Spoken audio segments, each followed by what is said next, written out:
విశ్వరూపుడు అనేటువంటి వాడిని లోకరక్షణ కోసమై ఇంద్రుడు సంహరించిన తర్వాత బ్రహ్మహత్యాపాతకు ఆయనకి రావడం చేత ఆయన తిరిగి పాలనార్హత కోల్పోయాడని, అయితే లోకరక్షణ కోసం అసుర సంహారం చేసిన కారణంగా ఆయన బ్రహ్మహత్యగాని పంచబడితే ఆయన తిరిగి పాలించి లోకాన్ని క్షేమంగా ఉంచుతాడని, తద్వారా ఆయన దాన్ని మొత్తం నలుగురు పంచుకున్నారని విషయం మనం గతంలో చెప్పుకున్నది ఇక్కడ జ్ఞాపకం చేసుకోండి.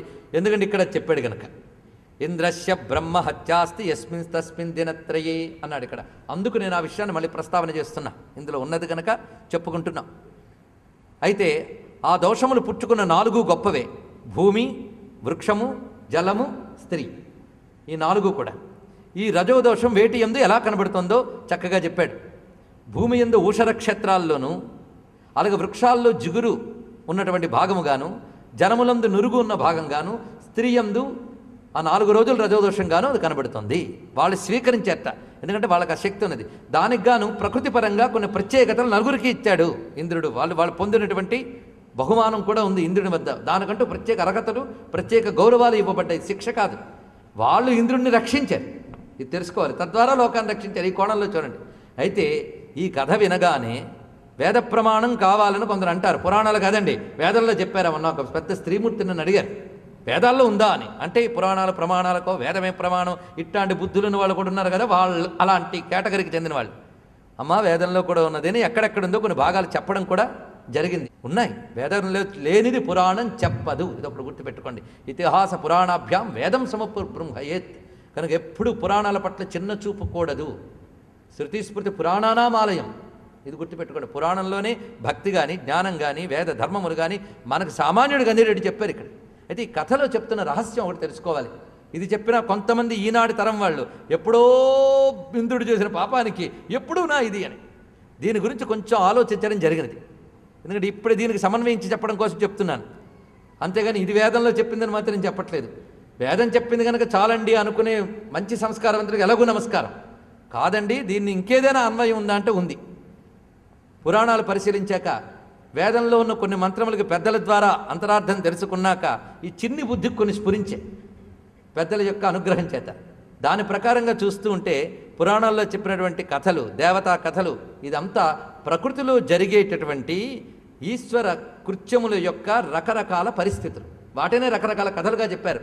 జ్యోతిషపరంగా, యోగపరంగా, గ్రహపరంగా, ప్రకృతిపరంగా ఉన్న అనేక రకమైన పరిణామాలనే పురాణాలు కథలుగా ఇచ్చాయి. ఇంద్రుడు అసుర సంహారం చెయ్యడం చేత వచ్చిన బ్రహ్మహత్యా పాతకం స్త్రీలు గ్రహించారు అనడంలో ఒక అంతరార్థం ఉన్నది. ఇంద్రశక్తికి వేదపరంగా, సూర్యపరంగా అర్థం చెప్పుకోవచ్చు. ఈ సౌరశక్తి భూమికి వచ్చేటప్పుడు సౌరశక్తి నుంచి అనేకం వస్తాయి. కొన్ని భౌతిక శక్తులు వస్తాయి, అవి చాలా సూక్ష్మంగా ఉంటాయి. భౌతికమైనవి సూక్ష్మంగా ఉంటాయి. సూర్యుడి నుంచి వచ్చే రకరకాల కిరణ శక్తుల్లో భౌతికమైన శక్తుల్ని కొన్ని శరీర ఉపాధులు కొన్ని రకాలుగా పొందుతాయి. మానవ శరీరాలు సౌరశక్తిలో కొన్ని విశేషాలను పొందుతాయి, జంతుజాలముల శరీరాలు మరికొన్ని పొందుతాయి, వృక్షాదుల శరీరాలు ఆ సౌరశక్తిలో మరొక భాగాన్ని పొందుతాయి. ప్రతి ఉపాధి కూడా సూర్యుడి నుంచి ఒక్కొక్క రకమైన శక్తిని పొందుతాను, అవునా లేదా? సూర్యుడి నుంచి అద్దం ఒకలాంటి శక్తిని పొందితే రాయి మరొకలాగా దాన్ని పొందుతోంది. మనం భౌతికంగా చూస్తుంటే ఇక సూక్ష్మంగా కూడా ప్రాణశక్తిని పొందడంలో తేడాలు ఉన్నాయి. కనుక ఆ సౌరశక్తి నుంచి వస్తున్నది ఈశ్వర శక్తే కదా. ఆ వచ్చేటప్పుడు కొన్ని దివ్యశక్తులు కూడా వస్తాయి సౌరశక్తితో పాటు, అవి భూమిని రక్షిస్తూ ఉంటాయి. ఆ దివ్యశక్తుల్ని గ్రహించి ఉపాసించడమే దేవతోపాసన. సూర్యమండలం నుంచి భూమి మీద వచ్చేటప్పుడు ఆ సూర్యకిరణాల్లో అనేక రకాల దివ్యశక్తులు ఉంటాయి.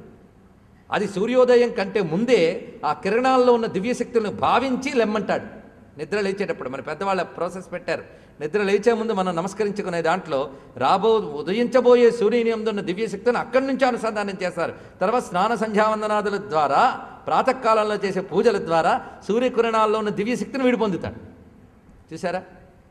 మనం ఎండబెట్టడం కోసం వస్తువులు సూర్యకాంతిలో పెట్టినట్లే మీరు ఉపాసన ద్వారా సూర్యునిలో ఉన్న దివ్యశక్తిని పొందవచ్చు. అందుకే శ్రీ విద్యా సంప్రదాయంలో రశ్మిమాల మంత్రములు అని చెప్పారు. రశ్మిమాల అంటే ఏమిటో కాదు, అమ్మవారి మంత్రములన్నింటినీ కూడా సూర్యమండలంలో మనం భావన చేయడం. పెద్ద ఎందుకు చెప్తున్నాను, అంతరార్థం అది. ఆ వచ్చేటప్పుడు దివ్యశక్తుల్ని తెచ్చేటప్పుడు కొన్ని లోకానికి ప్రమాదకరమైన అసురశక్తులు కొన్ని ఉంటాయి. వాటిని కూడా కొడుతూ వస్తుంది సూర్యశక్తి. ఆ కొట్టేటప్పుడు వజ్రంలా కొడుతుంది. వజ్రం ఎలాగైతే ఛేదిస్తుందో ఆ వజ్రంలా కొడుతుంది. దివ్య అసురశక్తిని కొట్టుకుంటూనే వస్తుంది.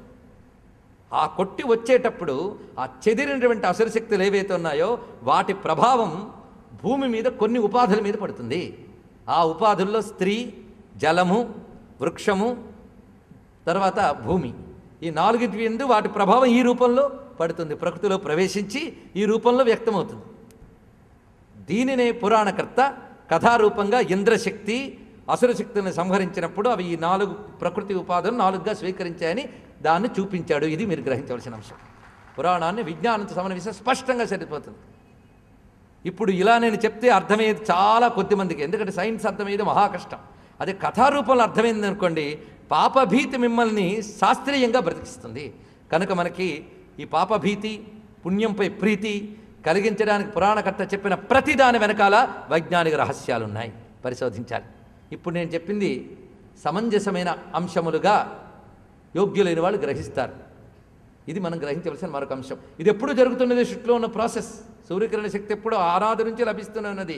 కనుక స్త్రీ ప్రకృతి, భూప్రకృతి, వృక్ష ప్రకృతి, జల ప్రకృతి కూడా సృష్టిలో ఉంది.